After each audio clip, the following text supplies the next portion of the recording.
वास्तुपुरुषाच्या निर्मितीबद्दल एक कथा धर्मग्रंथांमध्ये आढळते। ही कथा देव आणि दानव यांच्यातील युद्धाबद्दल आहे। या युद्धात भगवान शिव देवांच्या बाजूने लढत होते, तर अंधकासूर नावाचा राक्षस दानवांच्या बाजूने लढत होता। या युद्धादरम्यान जेव्हा भगवान शिवांच्या घामाचे काही थेंब जमिनीवर पडले, तेव्हा एका अत्यंत विशालकाय आणि शक्तिशाली अशा जीवाचा जन्म झाला। देव आणि दानव दोघेही या अवाढव्य जीवाला पाहून भयभीत झाले। दानवांना वाटले की देवांच्या बाजूने एक नवीन देव अवतरला आहे, तर देवांना वाटले की दानवांच्या बाजूने एक नवीन दानव अवतरला आहे। या द्विधा मनस्थितीमुळे युद्ध थांबले। अखेरीस देव आणि दानव दोघांनीही त्या अवाढव्य जीवाला ब्रह्मदेवाकडे नेले। त्या विशालकाय देहाला ब्रह्मदेवापुढे पोटावर झोपवण्यात आले। त्याच्या शरीराच्या काही भागांवर देवतांनी तर काही भागांवर दानवांनी ताबा घेतला।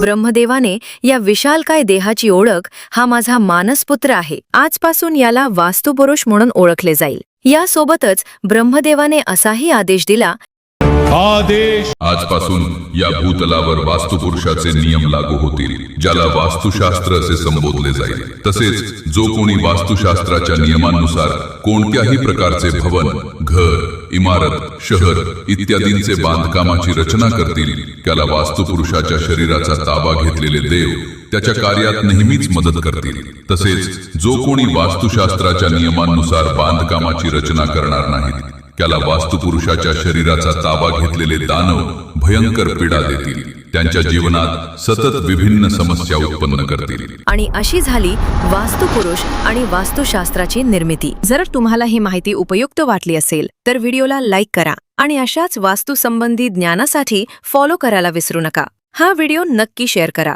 कारण कोणाच्या तरी आयुष्यात या माहितीमुळे नक्कीच बदल घडू शकतो।